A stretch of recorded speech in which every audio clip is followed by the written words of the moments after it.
In this explainer, we're stepping far away from the bright, sunny world of traditional sales advice, and we are walking straight into the shadows. We're going to unlock some 500-year-old forbidden knowledge today.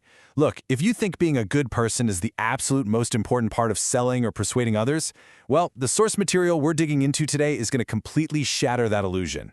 We are looking at the intensely calculated, almost cinematic psychology of Niccolò Machiavelli, and more importantly, we'll see how his historically dangerous philosophy is literally being weaponized right now in the modern world to control decisions.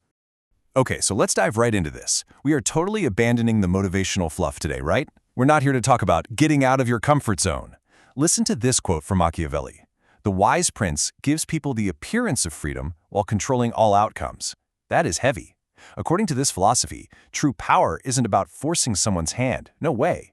It's about engineering a situation where they happily make the exact choice you wanted them to make all along. To really understand how potent this stuff is, you have to look at the crazy, controversial history of this manuscript.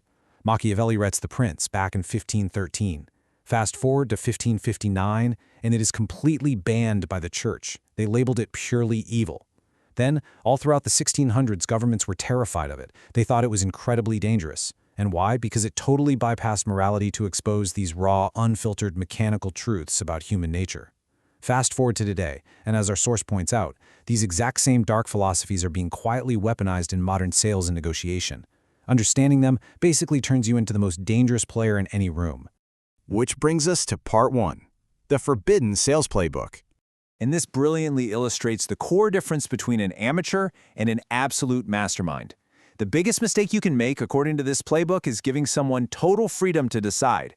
An average salesperson will ask a simple yes or no question, like, "Will you buy this for $10,000?" Boom. That instantly invites doubt. But a Machiavellian player, they never give total freedom. Instead, they engineer the options. They'll drop a $15,000 premium package first, packed with lifetime support and all the bells and whistles, and then casually offer the $10,000 standard option, recommending it as the perfect fit. The customer feels like they just made this incredibly smart, independent choice. But the reality? The game was completely rigged from the start. What we're actually looking at here is a powerful psychological mechanism called the anchoring effect. True salesmanship, according to the source, isn't about changing reality at all. It's about strategically controlling perception. By dropping that massive $15,000 anchor first, suddenly that $10,000 target feels cheap. It feels completely reasonable. You are literally engineering their desire and shaping their reality, exactly the way Machiavelli advised rulers to do centuries ago. So let's move on to part 2, weaponizing fear and authenticity. Because here's the thing. Creating an illusion of choice isn't quite enough to lock in a decision on its own. You have to tap into the darker side of human psychology. Machiavelli famously said, "It is better to be feared than loved if you cannot be both." In modern persuasion, this speaks to a really harsh psychological reality. People buy things to escape discomfort, not just to gain comfort. As the source highlights, we human beings move incredibly slowly for potential gains. But man, we react instantly to the fear of loss. If your customer doesn't fear losing out, they simply aren't going to act. So how exactly do you manufacture that fear? The source breaks down this urgency playbook into 3 specific tactics. First up is scarcity, telling someone there are only 2 units left. It creates this intense perception of low stock, whether it's actually real or not. Second is social proof. You trigger FOMO just by casually mentioning how fast other people are buying it up. And third, time-bound consequences, warning them about an impending price hike. Now, the dark genius of all this is that you manufacture this intense urgency, but you perfectly disguise that manufactured fear as genuine care and goodwill for the customer. But the crucial point here is how you present yourself while you're executing these tactics. Machiavelli wrote, "Everyone sees what you appear to be, few experience what you really are." So in modern negotiations, perceived authenticity is literally your absolute greatest weapon, not perfection. Listen, no one trusts a perfect, highly polished salesperson.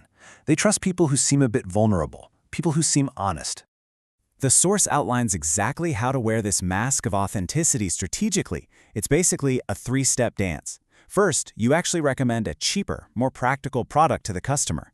Instantly, their guard drops, right? Because clearly, you aren't just chasing the biggest commission. Second, you voluntarily admit a minor flaw in your own product. You say something like, honestly, it's a bit heavy, but the durability is unmatched. By pointing out a small flaw yourself, you look completely 100% unbiased. You just neutralize their objections before they even open their mouth, locking in absolute trust.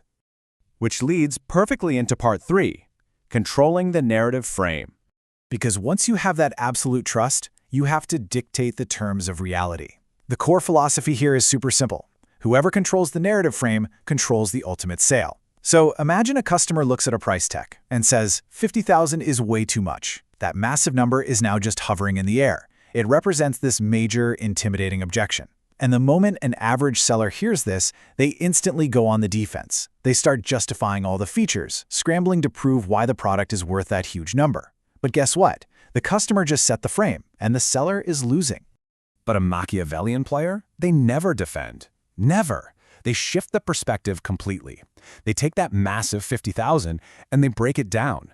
They calmly explain that, hey, over a 5-year lifespan, this product actually only costs $27 per day. Suddenly, it's less than the cost of a cup of coffee. Now, what's really interesting about this strategy is the stark contrast it creates. Weak sales attempts try to justify the price while stuck inside the customer's negative frame. But the Machiavellian approach entirely reframes that $27 a day cost against the value of the customer's own time, their comfort, and their productivity. You never defend the price. You change the frame entirely to go on the offensive. The conversation isn't about cost anymore. It's suddenly about the customer's own self-worth. All right, part 4, the strategic retreat, or as I like to call it, the pullback move. Let's say you've controlled the frame, but they're still hesitating. Well, the source reveals a highly advanced, incredibly counterintuitive move. Machiavelli says, never attempt to win by force what can be won by deception. Look, when you push too hard, you show desperation, and desperation absolutely kills your power. True control in any negotiation comes from proving to the other person that you genuinely do not need their business. Let's see how this builds into the ultimate psychological trap, the pullback move. When they hesitate, you literally step back. You calmly tell them, honestly, maybe this just isn't the right time for you. You suggest they step back, maybe do some more research, and you let them know you'll be there when they are truly ready. So what happens in the customer's mind? Pure panic. They're thinking, wait, why doesn't he want to sell this to me? Am I missing out on something huge? You trigger severe FOMO. You effectively force them to chase you, and they come rushing back to the deal with way stronger buying intent. Finally, part 5, master the ultimate game. As we reach the climax of this explainer, we really need to confront a deeply uncomfortable perspective shift about our daily lives. Look, Machiavelli was historically villainized because he had the sheer audacity to write down what everyone was already doing, but totally refused to admit. According to the source's core philosophy, every single ad, every brand, every influencer, every discount, it's all a calculated act of manipulation targeting your emotions. All of life, whether you're selling ideas, pitching your value, or just marketing yourself, it is a calculated sale. You're either doing it consciously or you're doing it unconsciously.